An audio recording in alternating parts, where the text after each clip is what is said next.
इस बच्चे ने एक मुट्ठी मिट्टी उठाई और अपने हाथ में जोर से दबा ली। फिर उसने सामने एक जगह की तरफ इशारा करते हुए कहा कि वहीं पर सबसे अच्छी फिश मिलेंगी। बाकी मछुआरे हंसने लगे क्योंकि उनके हिसाब से वहाँ कभी मछलियाँ नहीं आती थीं। उसकी बहन थोड़ी कंफ्यूज थी, लेकिन फिर भी उसने उसकी बात मानी और कई बार कांटा फेंका और कुछ ही सेकंड में सबको हैरान करते हुए पानी के नीचे मछलियों की परछाइयां दिखने लगी। सब लोग हैरान रह गए। तभी सबको समझ में आया कि बच्चे के पास पानी की करंट महसूस करने की पावर है। असल में वो बच्चा अपने पिछले जन्म में मछलियों का देवता था, लेकिन एक एक्सीडेंट में पानी में गिरकर उसकी डेथ हो गई थी। अब वो एक बच्चे के शरीर में दोबारा जन्म ले चुका था और अपनी बहन के साथ अकेले रहता था। उसी बीच उसका लालची चाचा आया और बोला कि मछली पकड़ने की कंपटीशन होनी चाहिए। अगर बच्चे हार गए तो पूरी प्रॉपर्टी उसे देनी पड़ेगी। बहन अब और सहन नहीं करना चाहती थी, इसलिए दादाजी ने कंपटीशन रखने का फैसला किया। दोनों चाचा लेक की बेस्ट जगहों पर बैठ गए। सबको लगा कि इन बच्चों के पास कोई चांस नहीं है, लेकिन बच्चा शांत होकर आंखें बंद करता है, सराउंडिंग्स को फील करता है, कुछ शब्द बड़बड़ाता है और अपनी बहन को एक कोने की तरफ इशारा करके कहता है कि वहीं फिश मिलेंगी। सब बड़े लोग हंसते हैं क्योंकि सालों से वहाँ कोई मछली नहीं मिली थी। बहन भी उसे रिमाइंड कराती है कि पापा कहा करते थे कि वहाँ कभी कुछ नहीं आता, लेकिन बच्चा कॉन्फिडेंटली कहता है कि वो पहले की बात थी, आज सब बदल जाएगा।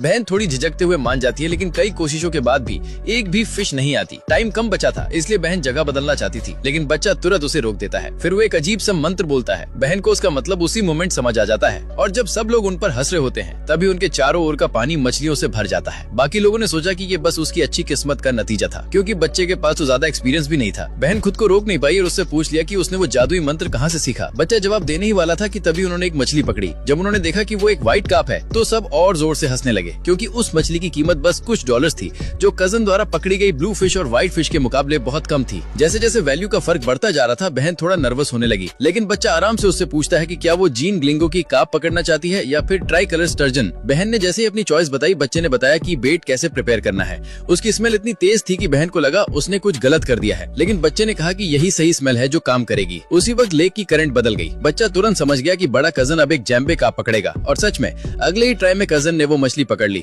चाचा तो खुशी से पागल हो गया और जीत तय मानते हुए जोर से बोला कि अब भाइयों को अपनी इनहेरिटेंस देनी पड़ेगी। अब सिर्फ 3 मिनट बाकी थे और बहन घबरा गई। बच्चा बोला कि डरने की जरूरत नहीं है। फिर उसने पानी में हाथ डाला और तुरंत कुछ अलग महसूस किया। बाकी लोग तब मजाक उड़ाने लगे जब देखा कि भाई बहन अब जाकर फिशिंग शुरू कर रहे हैं। सब कह रहे थे कि अब बहुत देर हो चुकी है और वो कुछ नहीं कर पाएंगे। आखिरकार कजन ने लेक की सबसे महंगी मछली पकड़ ली थी, लेकिन बच्चा पूरे कॉन्फिडेंस से बोला कि वो ट्राई कलर स्टर्जन पकड़ेगा, जिसकी वैल्यू 100 गुना ज्यादा है, और अगर वो मछली मिल गई तो जीत उनकी होगी। चाचा और भी जोर से हंसने लगा और कहा कि उस लेक से ट्राई कलर स्टर्जन पकड़ना तो इम्पॉसिबल है। बहन के मन में भी डाउट आने लगा, लेकिन बच्चा उसकी आंखों में देखता है और कहता है कि बस भरोसा रखो। अब सिर्फ 1 मिनट बचा था। बच्चा फिर से पानी में हाथ डालता है और उसे इंस्टेंटली पता चल जाता है कि स्टर्जन उनके पास पहुंच गया है। फिर वो ऑर्डर देता है। बहन ने जल्दी से फिशिंग रॉड फेंकी। घड़ी में आखिरी सेकंड्स चल रहे थे और तभी सबको लगा कि पानी में कुछ अजीब हो रहा है।